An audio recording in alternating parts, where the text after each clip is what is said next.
दर्द कम हो गया है सीने में, आप ज़म-ज़म को सिर्फ पीने में।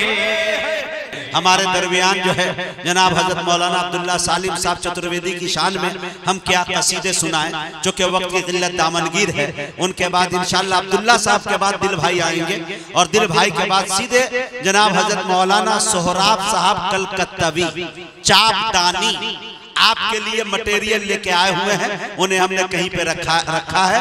इंशाअल्लाह वक्त पड़ने पे हम उन्हें बुला लेंगे। लिहाजा आप लोगों से मेरी गुजारिश है, हाँ नहीं थोड़ा सा इंशाअल्लाह मैं चाहता हूं कि अब्दुल्ला सालिम साहब चतुर्वेदी, ये तो आपने हमारे विधायक जी को सुन लिया, एक उम्मीदवार विधायक जो थे बेचारे आखिर में बोल के गए, लेकिन मैं आपको एक पोशीद गोई कर दूं कि वो दिन दूर नहीं कि आने वाले वक्त में और समय में इंशाअल्लाह हमारी और सबकी आवाज बनकर अब्दुल्ला सालिम चतुर्वेदी इंशाअल्लाह विधानसभा जाएंगे इंशाअल्लाह, और जरूर जाएंगे।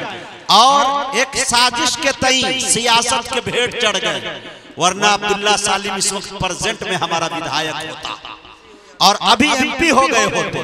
लेकिन मेरे दोस्तों किसी की नजर लगी, अल्लाह ताला जिसने भी ये साजिशें की हैं, अब मुझे उम्मीद है अल्लाह की जात से कि वो निस्तो नाबूद होते हुए जरूर दिखेंगे आने वाले वक्त में। एक मौलवी का होना सीमांचल को, मेरा मानना यह है कि मौलाना असरारुल हक कासमी मिंबर ऑफ पार्लियामेंट नव्वरल्लाहु मरकदहू के बाद अगर मेरी निगाहें किसी को देखती है और चुनती है तो उसका नाम अब्दुल्ला सालिम और चतुर्वेदी, जिसके पास जबान भी है, बयान भी है और हर चीज इनके पास मौजूद है। अल्हम्दुलिल्लाह मेरे दोस्तों, आप ताली नहीं, अब आपको सुभान अल्लाह अल्हम्दुलिल्लाह की सदाओं से इंशाअल्लाह इस्तकबाल करना है। चंद शेर कह दे, दिल भाई ने कहा है पढ़ने को तो मैं पढ़ देता हूँ, और सीधे सीधे अब्दुल्ला सालिम साहब को आपके हवाले स्टेज से भी तवज्जो चाहता हूँ। देखें मेरे दोस्तों, काला जरूर हूँ मेरे भाई बदन का मैं, काला जरूर हूँ मेरे भाई बदन का मैं, उसके करम से साफ हूँ उजला हूँ मन का मैं, उसके करम से साफ हूँ उजला हूँ मन का मैं। अरे हासिल है मुझको रंग में निस्बत बेलाल से। आए है मौलाना गुलाम मुस्तफा साहब कहा, मौलाना गुलाम मुस्तफा साहब पहले इधर सुन लीजिए, आपका भी रंग बेलाली है मेरा भी, और आपके मतलब की चीज देकर जा रहा हूं। शेर देखे कि हासिल है मुझको रंग में निस्बत बेलाल से, काला गुलाब हूँ शहीदी के चमन का मैं, काला गुलाब हूँ शहीदी के चमन का मैं, और लंगड़ा समझ के तंज के पत्थर न मारना, हर एक सुबह रोद चुका हूँ वतन का मैं, लंगड़ा समझ के तंज के पत्थर न मारना, हर एक सुबह रोद चुका हूँ वतन का मैं। आइए मेरे दोस्तों, आपके महबूब खतीब आली जनाब हजरत मौलाना अब्दुल्ला सालिम चतुर्वेदी साहब को आपके हवाले, आपको अल्लाह के हवाले करके अपनी जगह ले रहा हूं। मैं बड़े अदब के साथ बड़े भाई जनाब हजरत मौलाना अब्दुल्ला सालिम कमर कासमी चतुर्वेदी से गुजारिश कर रहा हूं कि वो तशरीफ लाए और अपनी ईमानी इरफानी हक्कानी तकरीर से खाबेदा कौम को बेदार करें। अस्सलामु अलैकुम व रहमतुल्लाहि व बरकातुहू। अल्हम्दुलिल्लाहिल्लज़ी अब्दअल अफ़लाक वल अर्ज़ीन वस्सलातु वस्सलामु अला मन काना नबिय्यन व आदमु बैनल माइ वत्तीन। अम्मा बअदु फ़अऊज़ु बिल्लाहि मिनश शैतानिर रजीम। बिस्मिल्लाहिर रहमानिर रहीम। कुन्तुम खैरा उम्मतिन उख़रिजत लिन्नास तअमुरूना बिल मारूफ़ व तन्हौना अनिल मुनकर व तु'मिनूना बिल्लाह। वक़ाल अल्लाहु तबारक व तआला फ़िल क़ुरआनिल मजीद शहरु रमज़ानल्लज़ी उन्ज़िल फ़ीहिल क़ुरआनु हुदल लिन्नास सदक़ल्लाहुल अज़ीम। क़ाल रसूलुल्लाहि सल्लल्लाहु अलैहि वसल्लम इन्नमा बुइस्तुम मुयस्सिरीन वलम तुबअसू मुअस्सिरीन। वक़ाल अन्नबिय्यु सल्लल्लाहु अलैहि वसल्लम इन्नल्लाह यरफ़उ बिहाज़ल किताबि अक़वामन व यज़अउ बिहिल आख़िरीन औ कमा क़ाल अन्नबिय्यु अलैहि सलातु वस्सलाम। All compliments, all physical prayer all monetary worship are for Allah. Peace be upon you, O Prophet. Allah's mercy and blessings, peace be upon us and righteous slaves of Allah subhanahu wa ta'ala. I bear witness that no one is worthy except of Allah subhanahu wa ta'ala. In the name of Allah, the most gracious, the most merciful, my Lord, expand me my breast is my task for me. Remove the impediment from my speech so they may understand what I say. Yatha vayum samashrite sarva jivante jantavaha तथा ग्रस्तामा वर्तते इतारा शरामा त्रिशदशो दशवर्षा भार गोविंदे निनग्निकाम एकविंशति वर्षा वा सप्रा वर्षा वाप्नुयात् युनः पिता जनिता युविधाता धामानि वैद्भुनानि विश्वा युदेवा नाम नाम दायक इव्तम संप्रश्नम भूनायन्तयन्या रुद्रवो गिरीवा अश्रैत पिशाच अवब्रह्माद्विषो जहीतुवं तूर्यतरुष्यतः सत्यं विभाजने बहुनाम जन्मनामन्ते ज्ञानवान् मां प्रपद्यते वासुदेवा सर्वमिति समहात्मा सुदुर्लभः उदारा सर्व एवैते ज्ञानी तात्मेव मयमतम् आस्थितः सहि युक्तात्मा मामेवामुत्तमां गतिम् ओम नमः भगवते वासुदेवाय विश्वेश्वरा आदि पुरुष अपरंपारा अल्लेख पुरुषा नमः। सदर मोहतरम गिरामी कद्र मुअज़्ज़ज़ उलमाए किराम और इस जलसे दस्तारबंदी की निस्बत पर यहाँ जमा होने वाले हमारे गयूर मुसलमानों, सनातन धर्मी भाइयों, पर्दे में बैठकर इस जलसे को सुनने वाली हमारी समाज के इज्जतदार माँ और बहनों, ये जलसा इसकी निस्बत कुरान करीम से जुड़ी हुई है। अगर कुरान से किसी चीज़ की निस्बत हो जाए तो उसका मकाम और मर्तबा बढ़ जाता है। ये हमारा अकीदा है। चूंकि कुरान इस जमीन पर, इस पूरे ब्रह्मांड में, पूरी दुनिया में फाइनल अल्लाह का संविधान है, अल्लाह का आखिरी कानून है।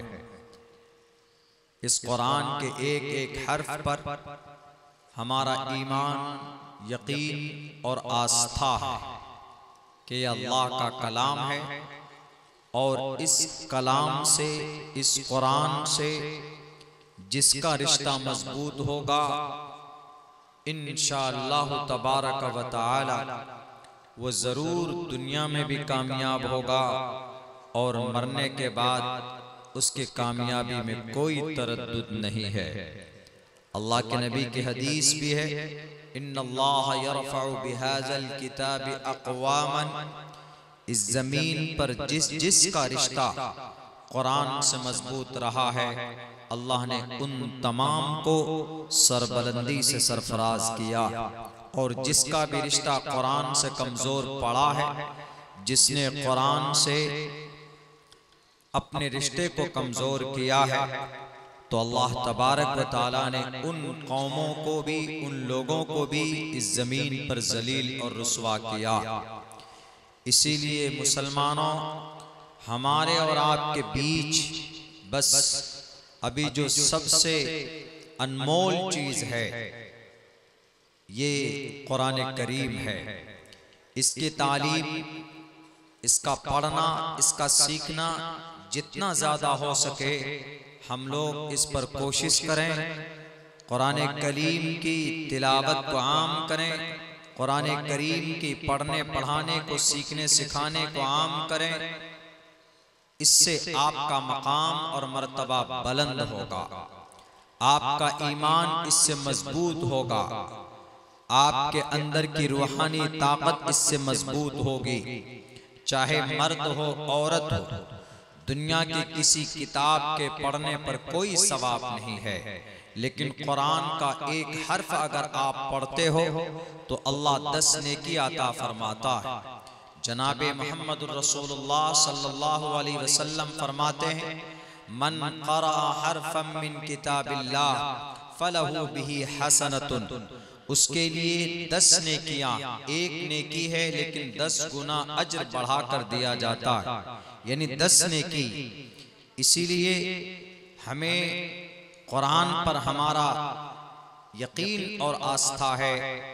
तो हमारे नौजवानों को जो आज सोशल मीडिया से जुड़े हुए, जिन्हें कुरान से सरोकार नहीं है, जो कुरान को पढ़ना नहीं चाहते, जो कुरान को समझना नहीं चाहते, जो हमारे नौजवान गाना, शराब, नशा, जुआ और लग़वियात में अपनी कीमती वक्त को ज़ाय करते। मुसलमानों, आज भी अल्लाह तबारक व तआला की नुसरत और मदद आपके ऊपर नाजिल हो सकती है। शर्त यह है कि आपका रिश्ता अल्लाह से मजबूत होना चाहिए। उसका बेहतर रास्ता कुरान करीम, कुरान से मोहब्बत होगी, कुरान की तिलावत करेंगे तो गोया आप अल्लाह से बात करेंगे। आज हम कुरान की तालीम को आम नहीं कर पा रहे। कुरान करीम में जो भी अहकामात हैं उसको हमने महदूद कर दिया। हम में से हर आदमी को, हर नौजवान को, हर मुसलमान को कुरान के बारे में जानना चाहिए, सीखना चाहिए अपने उलमाए किराम से। जो नहीं जानते हैं तो जानना चाहिए, आलिम दीन के पास पहुंचना चाहिए। इसके तालीम को जितना ज्यादा हो सके हम आम करें। मुत्तहिद होने की वजह से, महदूद होने की वजह से कुरान करीम पर दूसरे लोग उंगली उठाते। जब हम शरीयत के किसी हुक्म को सिर्फ वक्तन फवक्तन बयान करते हैं जरूरत पड़ने पर, तो उसको दूसरे लोग ऐसा होता है कि उसका मिसयूज करते, उसका गलत मतलब निकाल कर उसको बदनाम करने की कोशिश करते। जैसे एग्जाम्पल के तौर पर कुरान करीम में कई सारी ऐसी आयतें हैं कि जिसका मतलब गलत निकाला जा सकता है, गलत निकाला जा सकता है, हालांकि गलत मतलब बिल्कुल नहीं है, लेकिन लोग निकालते हैं। तब जाकर हमारे उलमाए किराम जब उसके ऊपर बहुत ज्यादा मसला खड़ा हो जाता है, तब हमारे उलमा मैदान में आते हैं और फिर उसकी वजाहत पेश करते। हमारे उलमा क्यों, हमारे नौजवान को भी इस मैदान में आना चाहिए। गांव-गांव में, देहात, मोहल्ले मोहल्ले में हाफिज़े कुरान हो, क़ारी कुरान हो, आलिम दीन हो, इसकी सख्त जरूरत।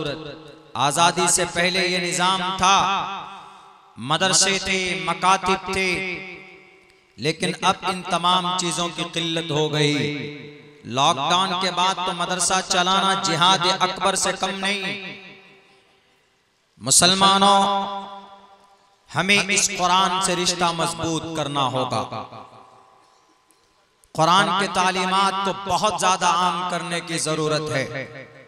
हमारे सनातनी भाई कुरान के बारे में कभी कभी गलत माना और मतलब निकाल लेते।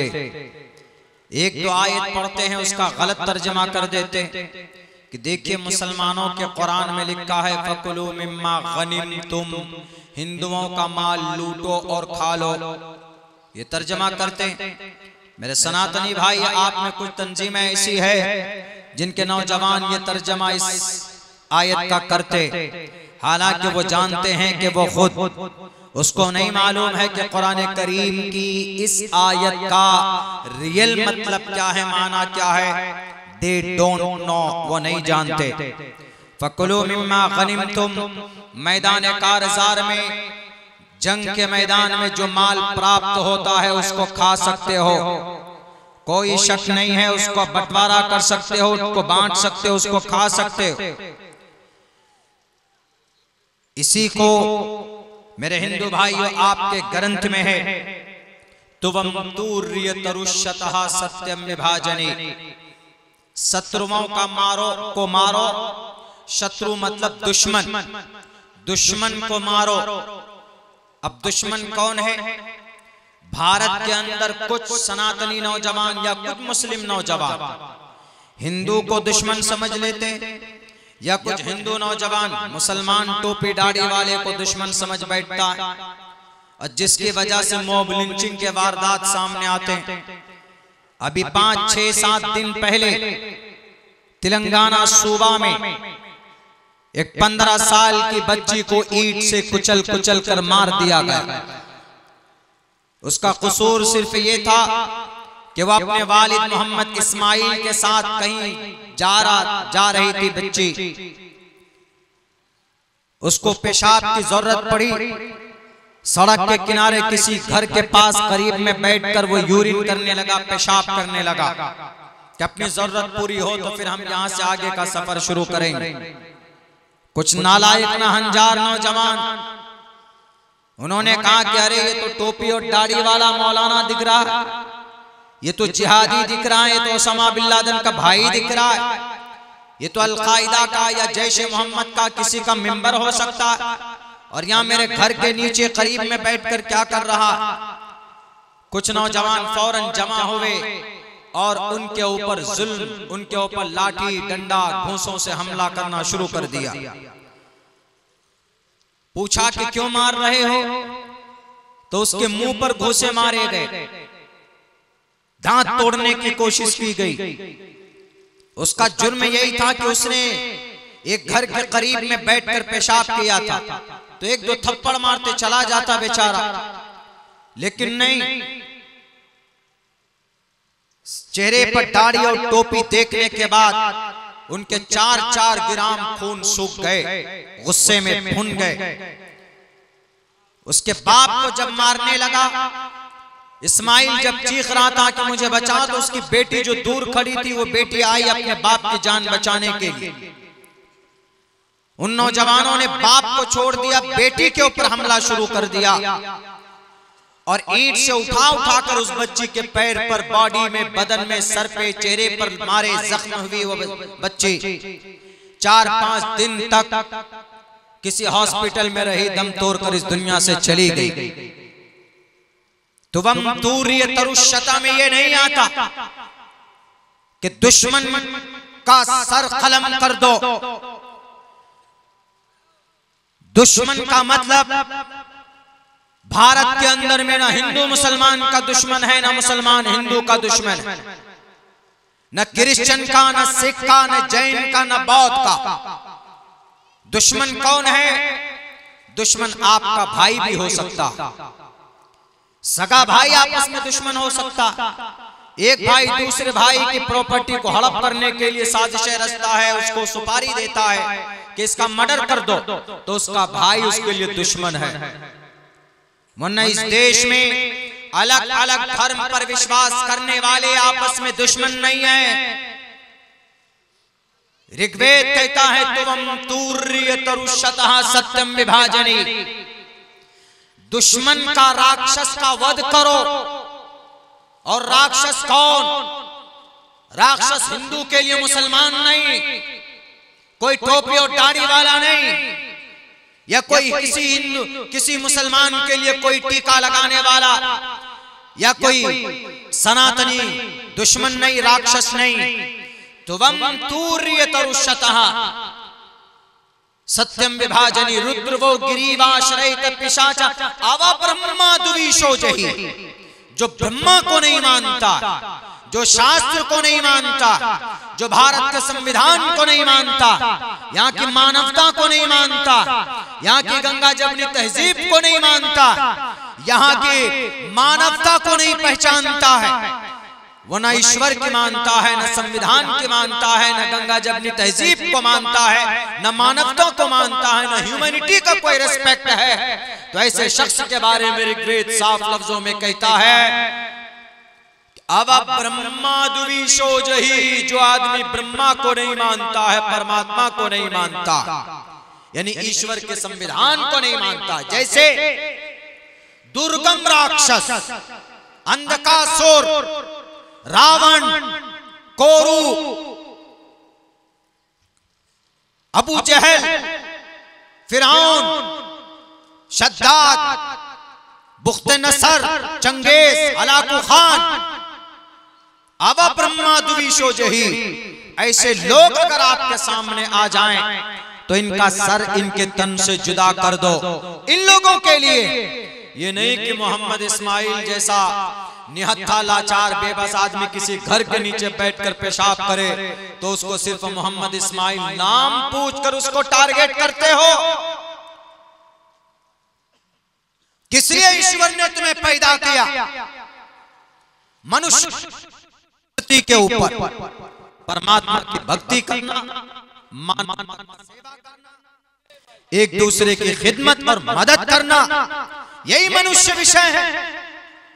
दूसरों के लिए बड़ी सख्त कानून अल्लाह के नबी की हदीस भी है मुसलमानों के लिए, अल मुस्लिमु मन सलिम अल मुस्लिमून मिन लिसानिही व यदिही। और कई रिवायत में मुस्लिम के बजाय अन्नास, मुसलमान तो वही है ना जिसके पैर से, जिसके हाथ से, जिसकी जुबान से किसी दूसरे को तकलीफ ना हो, उसके लिए कहा गया मुसलमान वही। अगर कोई मुसलमान जुल्म का रास्ता अपनाता है, ही इज नॉट अ मुस्लिम, मुसलमान नहीं है वो। लेकिन मेरे भाइयों, जुल्म तशद्दुद का बाजार गर्म है। इन तालीमात को ज्यादा से ज्यादा आम करने की जरूरत है। कुछ लोगों ने हाईजैक कर लिया, हाईजैक अपने मुट्ठी में कर लिया है। किसको? यहां भारत की सिचुएशन को, हमारे मुल्क हिंदुस्तान की सिचुएशन को, यहाँ के हालात को हाईजैक कर लिया। जब जिधर चाहता है उधर लेके जाता। मैं इसीलिए इस प्रोग्राम के इस स्टेज से ये पैगाम देने की कोशिश करता हूं दोनों को, मेरे मुस्लिम भाइयों को भी, मेरे सनातन धर्मी भाइयों को भी, कि आप लोग पढ़िए अपने शास्त्र को। किसी उद्योगपति या किसी तशद्दुद परस्त लोगों की पैरवी की जरूरत नहीं है। अगर आपको जानना है कि इस्लाम क्या है, कुरान और हदीस को पढ़ना होगा। अगर पता करना है कि सनातन कौन है, सनातनी कौन है, उसे वेदों को पढ़ना होगा। तभी पता चलेगा कि सनातन क्या है, इस्लाम क्या है।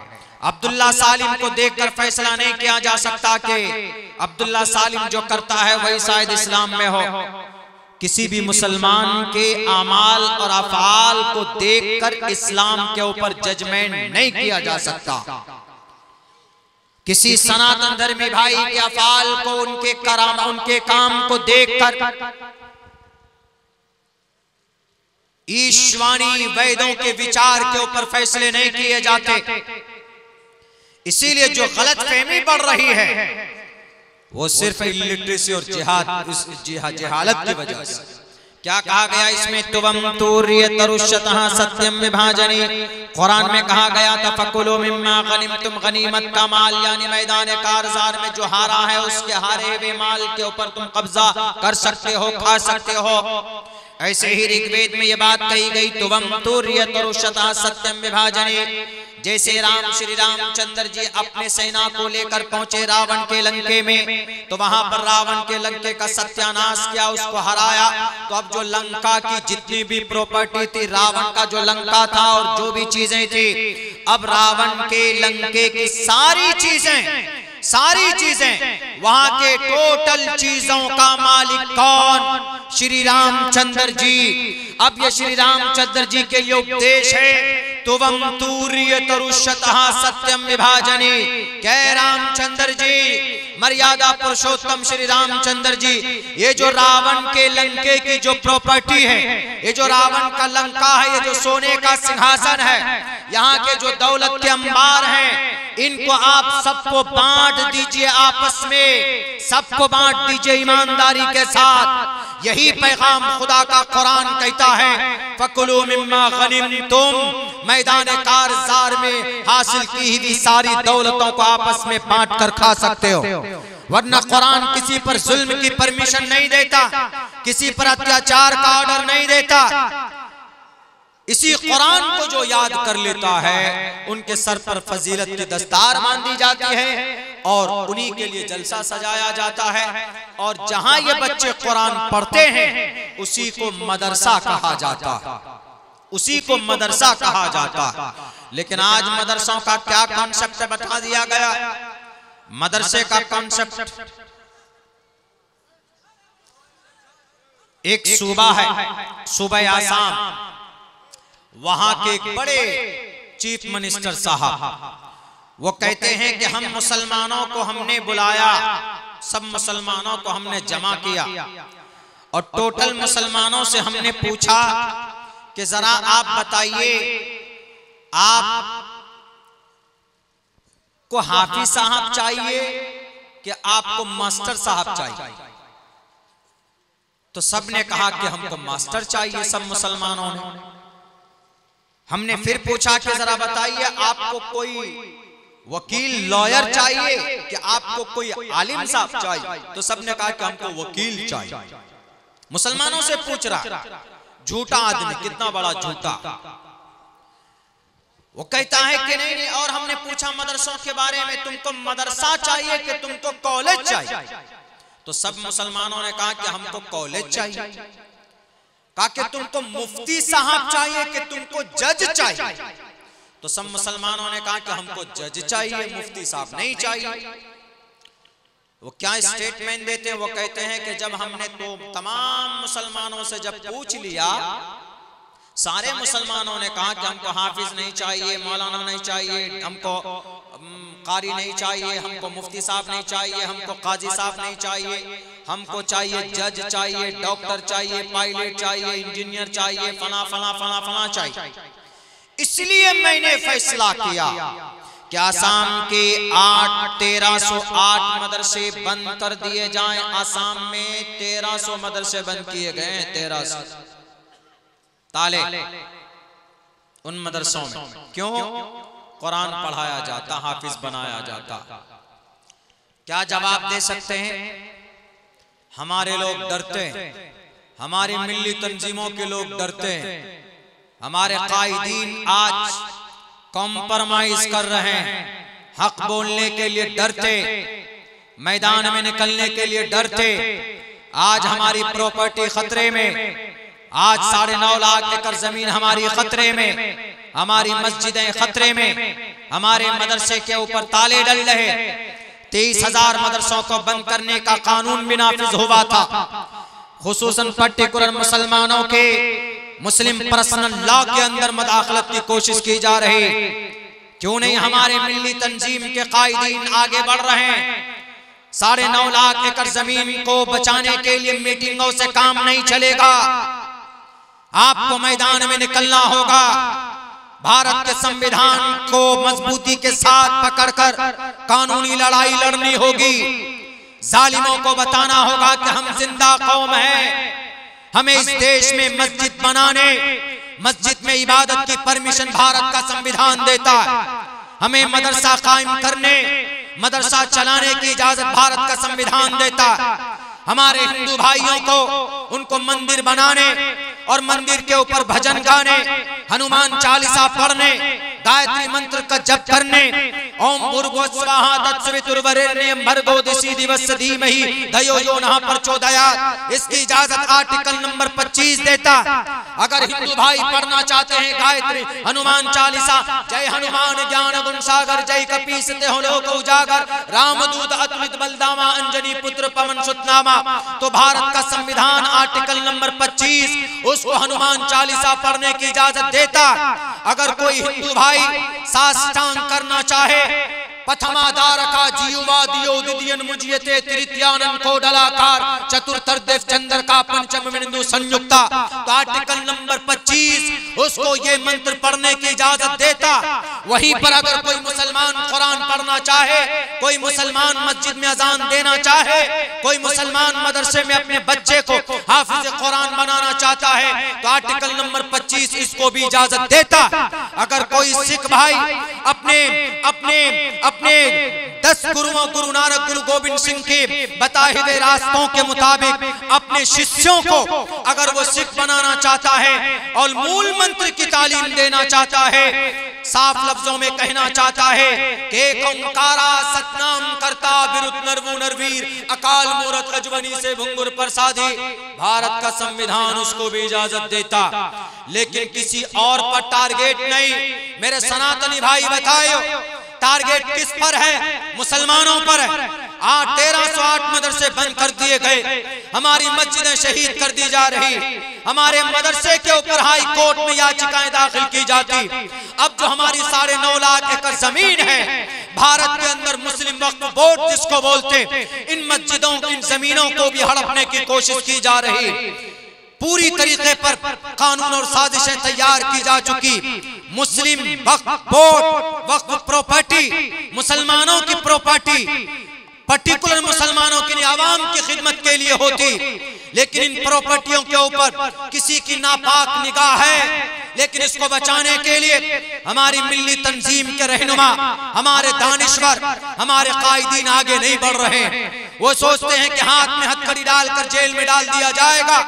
याद रखो, अगर आप आज खामोश रहे, अगर आप सड़कों पर निकलकर अपनी जमीन को बचाने की कोशिश नहीं की, कल चलकर आपकी मस्जिदों में ताले होंगे और आपको नमाज पढ़ने की परमिशन नहीं दी जाएगी, इजाजत नहीं दी जाएगी। कानूनी लड़ाई लड़ने के लिए कौन मना करता? आना चाहिए मैदान में। बैरकैफ उन्होंने कहा, इसीलिए हमने मदरसों को बंद कर दिया। मेरे हिंदू भाइयों, मदरसा क्यों जरूरी है? मदरसा इसलिए जरूरी है क्योंकि हमको अल्लाह ने शरीयत, हमको अल्लाह ने इबादत के लिए पैदा किया और इबादत के लिए जरूरी है तालीम, कुरान और हदीस का नॉलेज जरूरी, और कुरान हदीस की नॉलेज के लिए मदरसा जरूरी। इसीलिए मदरसा हम लोग बनाते हैं। और आप हमारे हिंदू भाइयों, आपके यहाँ एक भी पाठशाला नहीं है। आप बताइए जरा, कहीं पर ऋग्वेद पढ़ाया जाता, कहीं पर गीता पढ़ाई जाती, कहीं पर महाभारत की तालीम होती है? नहीं होती। अगर महाभारत की तालीम होती तो महाभारत में एक मंत्र है क्या? त्रिशदशोदश वर्षा भार्गो विंदेन नग्निकाम एकविंशति वर्षा वा सप्रा वर्षा वाप्नुयात् यथा वायुं समाश्रिते सर्वजीवन्ते जन्तवः तथाग्रस्तामा वर्तते इतारा शरामा। 2 मंत्र मैंने पढ़ा आपके सामने, इसका एक्सप्लेन करता हूं। महाभारत का मंत्र है। महाभारत में क्या कहा गया? अगर कोई 30 बरस का लड़का किसी 10 बरस की लड़की से विवाह करना चाहे तो कर सकता। अगर कोई 21 बरस का लड़का, एकविंशति वर्षा 21 बरस का लड़का 7 बरस की लड़की से विवाह करना चाहे, शादी करना चाहे तो कर सकता। 3100 साल पहले ये बात कही गई। अगर ये मजमून, ये मंत्र होता तो आज कुछ लोग नबी पर एतराज करते हैं कि मोहम्मद रसूलुल्लाह ने 6-9 साल की उम्र में अम्मा आयशा को बीवी बनाया, ये एतराज करते हैं। अगर ये मंत्र पढ़ाया जाता किसी पाठशाला में तो नबी की जीवनी पर एतराज नहीं होता। तो इससे साफ पता चलता है कि जिहालत की वजह से, नाखानदगी की वजह से भी एतराज होता। ईश्वर कौन? ईश्वर कितना? हिंदू भाइयों में पूछे कि परमात्मा कितना है? एक ही परमात्मा, एको देवा सर्वभूतेषु गूढ़ा, परमात्मा एक है। मुसलमानों से पूछे खुदा कितने हैं? एक कुल हु अल्लाहु अहद अल्लाहुस समद लम यलिद वलम यूलद वलम यकुल लहु कुफुवन अहद। लेकिन फर्क क्या है? मुसलमानों में अज अव्वल ता आखिर सब चीज, सारे चीजों का खुदा एक है, अल्लाहु अहद, एक ही अल्लाह।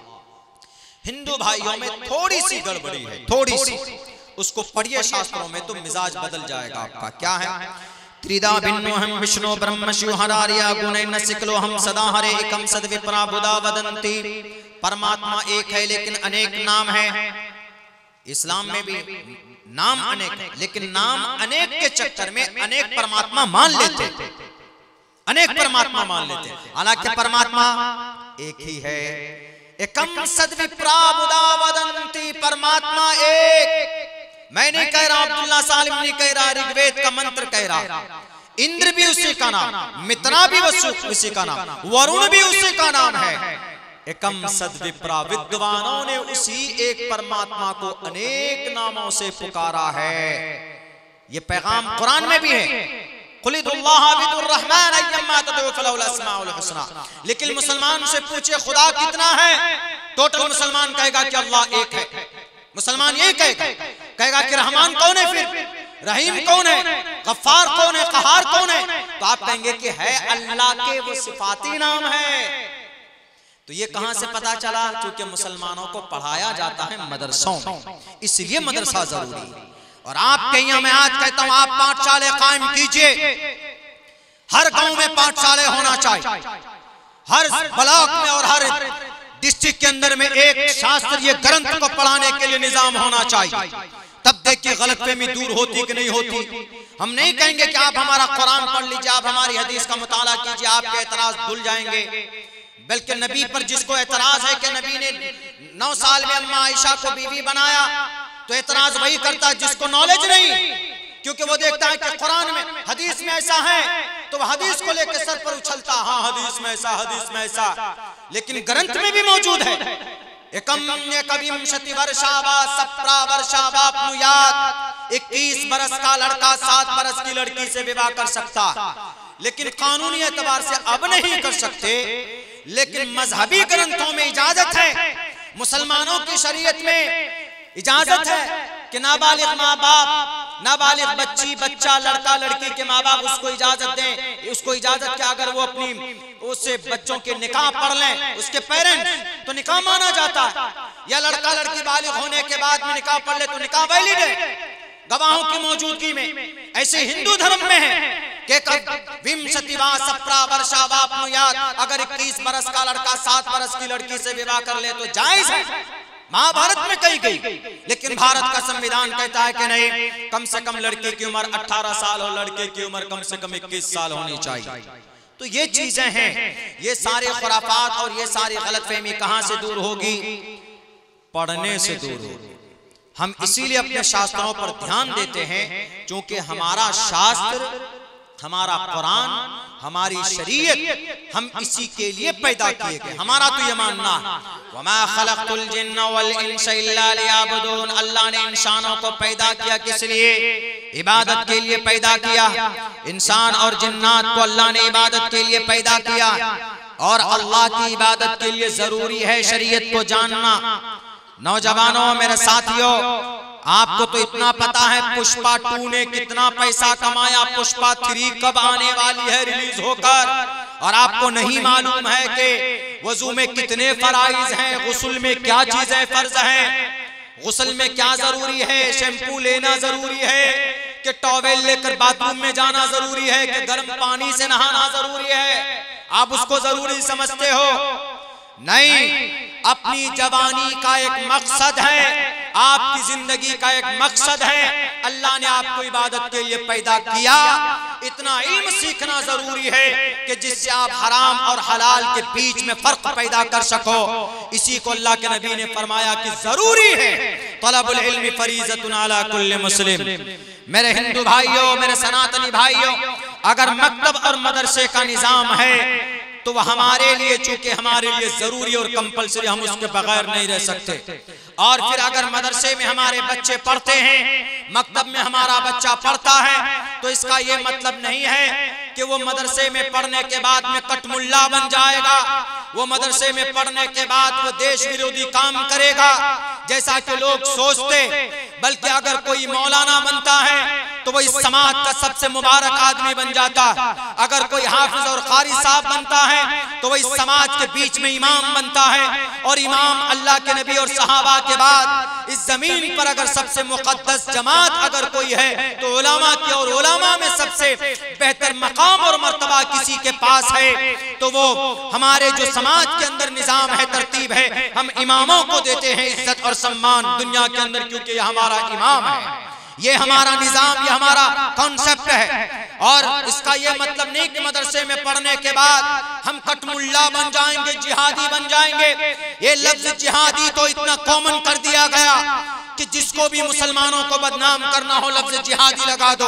क्या रे वो अब्दुल्ला जिहादी है? जिहाद का मतलब शैतान से मुकाबला करना, जिहाद का मतलब शराब पीने का मन करता न पियो तो भी जिहाद है, जिहाद का मतलब नमाज पढ़ने का मन नहीं करता है तो नमाज पढ़ो, ये भी जिहाद है, जिहाद का मतलब रमजान का रोजा 30 दिन के रोजे रखना, ये भी जिहाद है, जिहाद का मतलब दौलत है, दौलत का अंबार है, लोगों को ज़कात देने का मन नहीं कर रहा है कि पैसा घट जाएगा, लेकिन अपने नफ्स को तोड़कर अपने 2.5% रुपए निकाल कर गरीबों को बांटता है, ये भी जिहाद है। और जिहाद का मतलब जब कोई इस देश की सालमियत को तोड़ेगा, उसके हाथ को तोड़कर, उसकी गर्दन को तोड़कर वापस उसके मुल्क में भेजना, ये भी एक जिहाद है, इसको भी जिहाद बोलते हैं। सिर्फ तकरीर करना या टोपी और दाढ़ी रखने से कोई जिहादी नहीं बनता। याद रखो, आसाम के चीफ मिनिस्टर साहब, आपने कहा कि इस देश को डॉक्टर की जरूरत है। जरा बताओ, जब देश आजाद हुआ था कौन डॉक्टर था अंग्रेज के सामने में? जरा बताओ, जब देश को अंग्रेज से छुटकारे के लिए 1806 के अंदर जिहाद का फतवा लॉन्च किया था, तो जिहाद का फतवा देने वाला कौन डॉक्टर था, कौन पायलट था, कौन प्रोफेसर था? बल्कि उस अजीम मर्द मुजाहिद का नाम शाह अब्दुल अजीज मुहद्दिस देहलवी था, जो एक मदरसे के मोहतमिम थे। जब इस देश को आजाद करने के लिए बरतानिया के अंदर मौलाना मोहम्मद अली जौहर गए, तो मौलाना मोहम्मद अली जौहर कौन थे? पायलट थे या कोई लॉयर थे या कोई जज थे या कोई इंजीनियर थे? मौलाना थे, मौलाना। सर पर टोपी और चेहरे पर दाढ़ी थे। बरतानिया के ऑफिस में गए, अंग्रेज के ऑफिस में, और अंग्रेज से कहा कि अंग्रेज, जब तक तू हमारे भारत को नहीं छोड़ेगा, ये मोहम्मद अली जौहर भारत की मट्टी में इसकी मट्टी नहीं, इसकी बॉडी वहां पर नहीं जा सकती।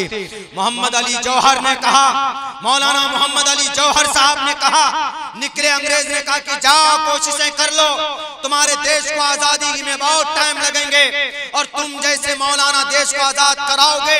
ये बोलकर मौलाना मोहम्मद अली जौहर ने कहा, ए अंग्रेज, अगर तू भारत को आजाद नहीं करेगा तो भारत को आजाद कराने के लिए मैं अपनी जान की कुर्बानी पेश कर दूंगा, लेकिन जब तक मेरा मुल्क आजाद नहीं होगा, ये मोहम्मद अली जौहर के कदम भारत की धरती पर नहीं पड़ेंगे। कौन थे मौलाना मोहम्मद अली? आलिम दीन थे, मदरसे के पढ़े लिखे थे। सीएम साहब, जरा तारीख उठाकर पढ़ लो, देख लो, कोई मास्टर प्रोफेसर नहीं था। ये लोग बेचारे वफादार होते हैं, अल्हम्दुलिल्लाह। मेरे भाइयों, बिल आखिर में एक पैगाम दिया करता हूं, वो ये कि हालात बहुत नाजुक हैं अपने मुल्क ने पूरी दुनिया के। इन नाजुक हालात में अगर आपको जीतना है, आपका कोई साथ नहीं देने वाला, ये लिख लीजिए। ना आपका कोई सियासी लीडर साथ देने वाला है, और जिन तंजीमों को ये जिम्मेदारी दी गई है, जिनके पास सोर्सेस हैं, पैसे हैं, उनको आज कफन बांध कर सर पे निकलना चाहिए। नहीं निकल रहे, क्यों? डर है कहीं जेल में चले जाएंगे। वो भी आपका साथ नहीं देने वाला, आपको खुद खड़ा होना है। क्या करना है? ये नहीं कि कल से मैदान में निकल जाए, नहीं। अपने बच्चों को तालीम दीजिए, मांस मछली मटन कम खाइए, अपने बच्चों को पढ़ाइए। और मेरे नौजवानों, सलमान खान की खूबसूरती की वजह से उससे मोहब्बत करते हो तो जनाब मोहम्मद रसूलुल्लाह से ज्यादा बेहतर खूबसूरत किसी माँ ने आज तक कोई बच्चा पैदा नहीं किया। अगर उसकी खूबसूरती की वजह से उसका फैन बने बैठे हो तो अल्लाह के नबी ज्यादा हकदार हैं कि उनसे मोहब्बत की जाए। छोड़ो ये चीजें, अपनी जिंदगी का एक एम सेट करो। दुनिया की सुपर पावर ताकत को नाक के बल जमीन पर झुकाया अगर किसी ने, तो वह हमास का 5000 नौजवान, 5000 नौजवान, उनके पास बहुत सारी ताकत नहीं, सिर्फ कुरान की ताकत थी, नमाज की ताकत थी, तहज्जुद की ताकत थी, कुरान की तिलावत की ताकत थी। आज हमारे नौजवानों में ये चीज नहीं। अपने बच्चों को पढ़ाइए, अपने बच्चों को तालीम दीजिए, अल्लाह से रिश्ता मजबूत कीजिए। और जहां कहीं पर जुल्म होता है किसी पर, चाहे किसी गैर मुस्लिम पर जुल्म हो कि किसी मुस्लिम पर जुल्म हो, किसी भी व्यक्ति पर जुल्म होता है तो उसकी मदद के लिए, उसके सहयोग के लिए खड़े रहिए। इंशाअल्लाह अगर इस तरह से निजाम बनेगा तो जरूर इनकलाब पैदा होगा, कोई भी आपको आपकी इज्जत वापस आपको मिलेगी। वरना हमारे लोगों ने हमें कमजोर किया। हमारे लोगों ने वक्फ बोर्ड की कितनी जमीनें हैं? 9.5 लाख एकड़ जमीन है ना। सालाना अगर इनका इनकम देखेंगे आप, वक्फ बोर्ड की जमीन की आमदनी तकरीबन कई सौ करोड़, 1200-1300 करोड़ रुपए होते हैं। 1200-1300 करोड़ रुपए जाते कहां हैं? ये पैसे वक्फ बोर्ड की जमीन जो है, वक्फ बोर्ड की मतलब ज़कात दान की हुई जमीन। कोई आदमी मर गया, उसके औलाद ने अल्लाह के रास्ते में दान कर दी, वही जमीन। और वो जमीन की आमदनी किसके लिए होती? गरीबों की मदद के लिए। उससे मदरसा चलाया जा सकता था, हॉस्पिटल बनाया जा सकता था, इमाम को तनख्वाह दी जा सकती थी, मस्जिद बना सकते थे, मकतब बना सकते थे, यूनिवर्सिटी बना सकते थे, कॉलेज बना सकते थे। लेकिन जरा बताओ, आज तक बना? नहीं बना। 1990 से लेकर सन 2002 तक 70,000 एकड़ जमीन बेची गई। वक्फ बोर्ड की जमीन बेचने वाले हमारे लोग। आज अगर कोई बादशाह, कोई मंत्री जी आकर कोई कानून बना रहा है, बचाने की कोशिश तो करेंगे, लेकिन अपने साबका गुनाहों पर नजर डालो। ज़हरल फसाद फिल बर्रि वल बहरि बिमा कसबत ऐदिन नास। हमारे आमाल बद की वजह से ये लोग हम पर हावी हुए, आप पर हावी हुए हैं।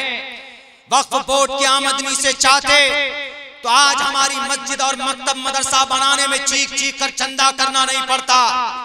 अगर वक्फ बोर्ड की आमदनी से चाहते तो भारत के 35 करोड़ मुसलमान गरीब नहीं रहते।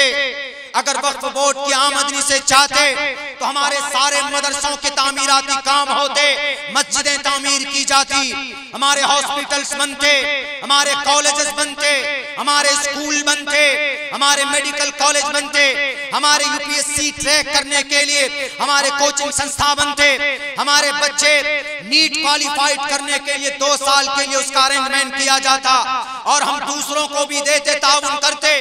गुर्बत की वजह से बच्चियां मुर्तद होती है। उन पैसों से हमारी तंजीमों के पास कितने बच्चे गुर्बत की वजह से अपने ईमान का सौदा करते हैं। हमारी तंजीम के पास डेटा नहीं है।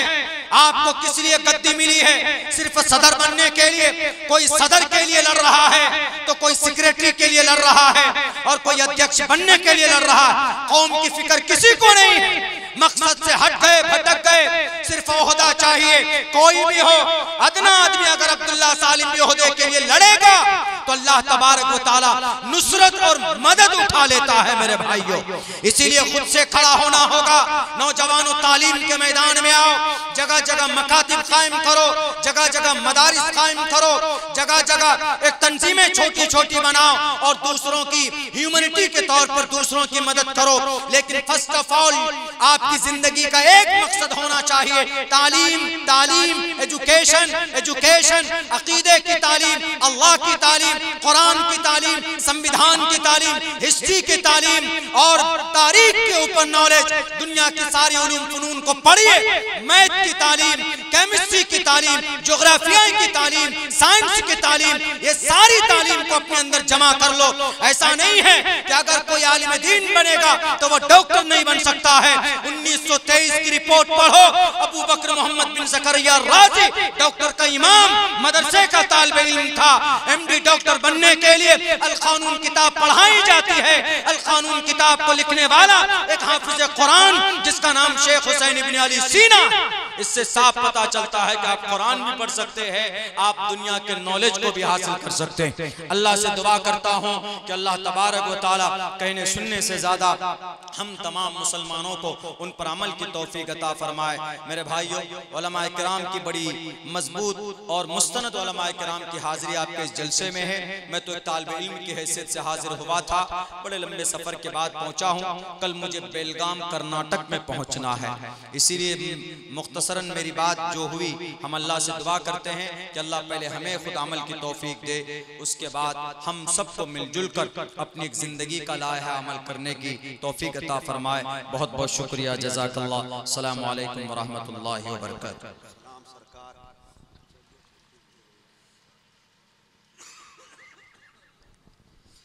माशाअल्लाह अल्हम्दुलिल्लाह। मुअज़्ज़ज़ सामईन, अभी आपके दरमियान जनाब हज़रत मौलाना अब्दुल्ला सालिम कमर कासमी चतुर्वेदी साहब आपसे रुखसत हुए।